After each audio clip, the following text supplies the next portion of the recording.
Yeah, I mean, that's certainly exactly what you thought we were going to be able to do, is get our pitchers, our starting pitchers to, really carry us. And Jake did a tremendous job tonight.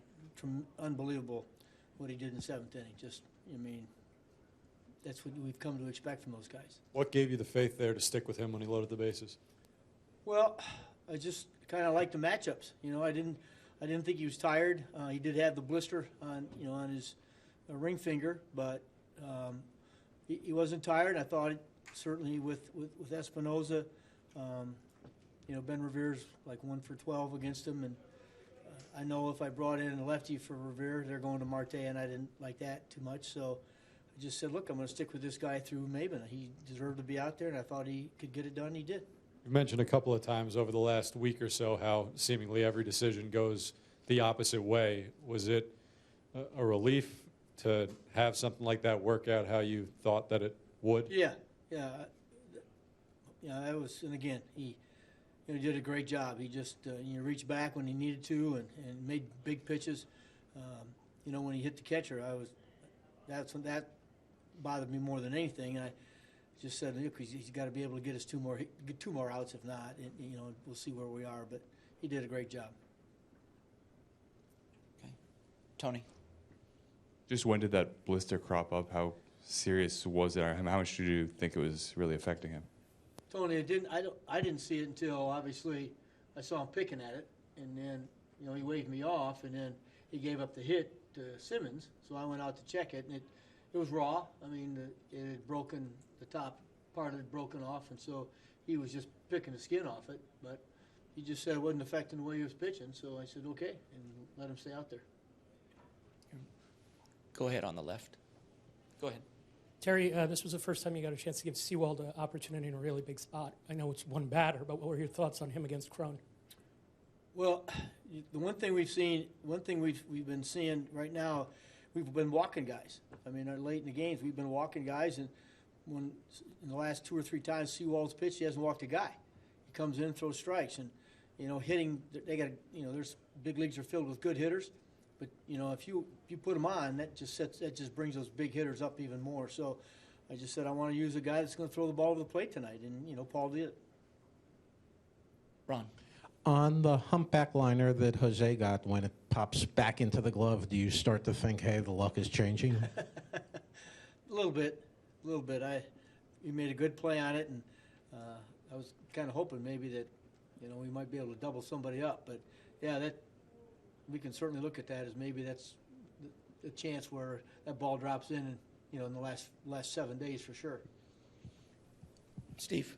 Terry, the other day you mentioned how getting Matt Harvey headed in the right direction was maybe more important than the end result of the actual game, to a little bit of a lesser degree. But tonight, to have DeGrom look somewhat vintage, was that equally important to you as getting the win? Yeah, I mean, Steve, we looked at last week in Milwaukee when all of a sudden the 5th inning, it just his command left him due to some mechanical things.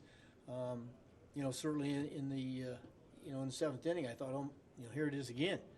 But Dan went out and kind of got him back on track a little bit, and then he went and continued to make some pitches. But we got to move forward. We got to get our pitching moving forward. And they're still, we didn't break camp with imagination. These guys are legit.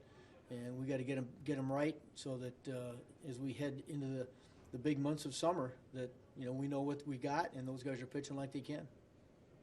Go ahead, Terry. What does it show you about Michael Conforto that he keeps driving the ball to the opposite field?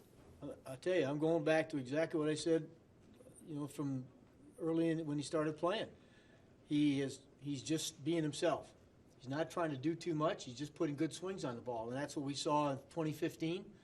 Last year, in the first month and a half, he was killing baseball, and then all of a sudden he tried to start lifting the ball to hit homers, and his swing left him. And he's got it back, and he's putting good swings on the baseball. I think he's seeing it good. He's not trying to do anything except hit it hard, and it's he's got enough power; it takes care of itself.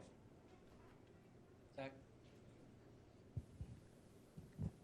On Conforto, it's the first time he's really seen regular at-bats against lefties at this level. What have you noticed just about the at-bats he's taking? He's hitting home runs against them last 2 games, obviously. Well, fact he's not trying to do anything. He's not trying to pull the ball. What Michael Conforto's doing is exactly what we saw when he first got here. He hit the ball all over the field, and that's what he's doing right now. And that's what got him to the big leagues. And to be honest, I'm dying to get Lucas Duda to go back doing the same thing, because that's what got him to the big leagues. Is using the whole field, even against lefties. Lucas has a history of being able to hit lefties because he doesn't try to pull the ball. And right now, Michael's, even though they're breaking balls, but I'll take a single to left field right now. And I think that's where he's just getting good pitches out over the plate that he's driving. Go ahead, Dan. What do you think of your pitcher's approach to Trout tonight? Well, I think Jake's really good, and so I'm not afraid of Jake going after Mike Trout. Obviously, in the 3-2 count, I wasn't going to mess with that. And you try to get him to chase, and all you end up doing is throwing the ball in the dirt and gets by the catcher, and all hell breaks loose. So I thought they did a good job. They made pitches.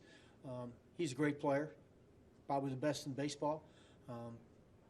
But I think we got pretty good pitching at times, and obviously there's times he's not going to get anything to hit. But I thought they did a nice job tonight. How much did you need? Just need a win, aside from everything else. We needed a win tonight. We needed a win bad. You go back to even the Giants game that we lost, the last one at home. We should have won some games, and we haven't. So this one's big. Good. Last question in the back. Terry, tonight you tied the Mets record for games managed. Tomorrow night you'll break it. What does that mean to you? Well, I've tried not to get too caught up in it. I think it's a tremendous honor. It talks about the stability of an organization, that tremendous support from our front office and what we've been trying to accomplish here, and certainly been surrounded with some great players. And this was a place that obviously it's a difficult place, tough town to manage in, but we have knowledgeable fans, and they know the game of baseball, and it's been an honor to be here this long and to watch it and be a part of it all. And tomorrow night, to me, it's a game we just got to go play. But I certainly hope we can stay here for a while.